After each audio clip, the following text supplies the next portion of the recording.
Hi, I'm Waxbones. I'm a Bristol-based NFT artist.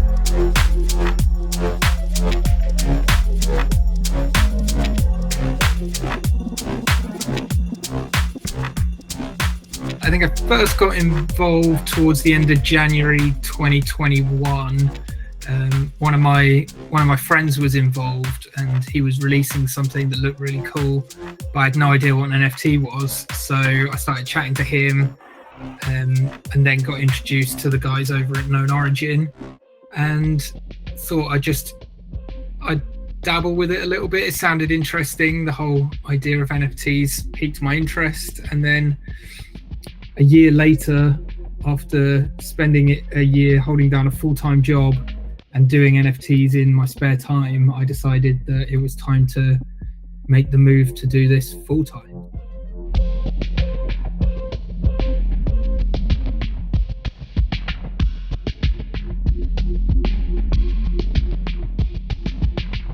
Prometheus Lab is a art-focused and story-driven generative project that uses a really unique minting experience to kind of put the control of what the NFT looks like in the hands of the collector itself. So the storytelling was the primary driver for this project. I didn't want to create something where the story was shoehorned in after the fact. I wanted there to always be a reason for someone to come here and to mint effectively the PFP. The story came first, really, and then the art started to develop around it. If you look at 10K projects before, or a lot of the one-on-one projects or so, it was sort of expected that you would get from the generation or from the artist what you were going to get as an NFT. What was different about the Waxbones project is the ability for users to jump into the experience and create their own in this game-like interface. Technically, in order to make that possible, we had to build a fairly huge infrastructure in order to ensure that, what was being sent from the trades and having all of the trades on the front end and load them very quickly. The way that we've been able to build this has allowed Waxbones to continue to extend this collection with additional artwork and additional inspiration from other communities and collaborations. This structure has allowed Waxbones to surprise and delight the community.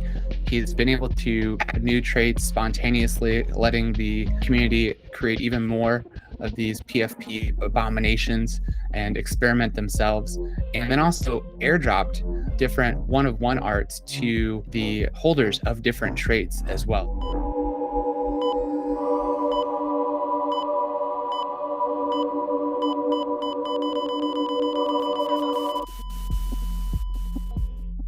The modern Prometheus was actually the original title for Frankenstein before it was called Frankenstein. So that's kind of where that name came from, and the whole I just come off the back of doing a project with Rembrandt called Tartarus that pulled on a lot of ancient Greek mythology, and obviously Prometheus is a Greek myth.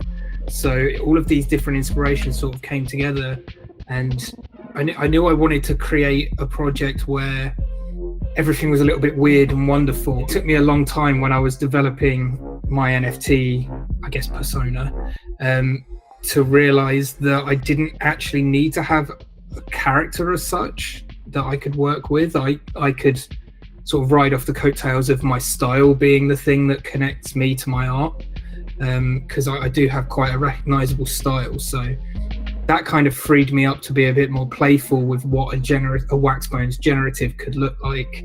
So thinking about everything from Frankenstein to Alien and Star Wars and all monsters and creatures and weird and wonderful things were the influence for bringing all of this together into one place. And then also, I spent a lot of my time collaborating with other artists and working on their projects and their characters. So it felt right to bring them into my universe.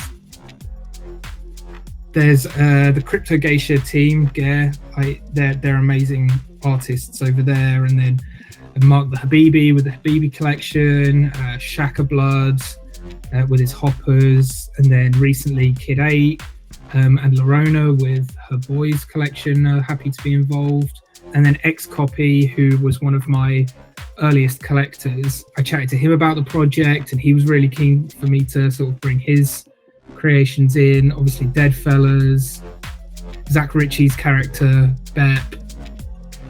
Really, either people that I've worked with that have strong communities and followings, or just people that I've admired for a long time. Like, me and Zach have never worked on a project together, but we've been in the same collections, and I think he's one of the most underrated artists in the space. So it was really great to be able to reinvent their characters and kind of see how people want to mash them up with other characters. It's really cool.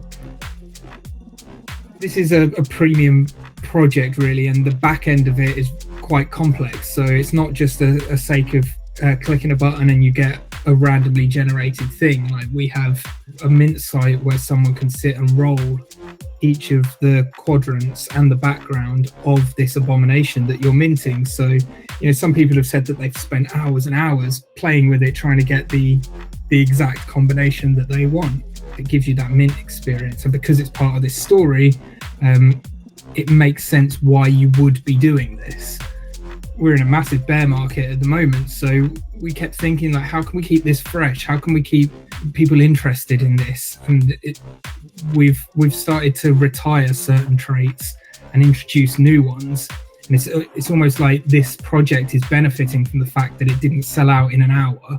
We can keep evolving it, and, you know, people that may not have been so interested in certain traits at the beginning, like, new things are coming in and they're experimenting again and again, and I think that's really cool. And it's a great way of me as an artist keeping things fresh and being able to constantly evolve the project.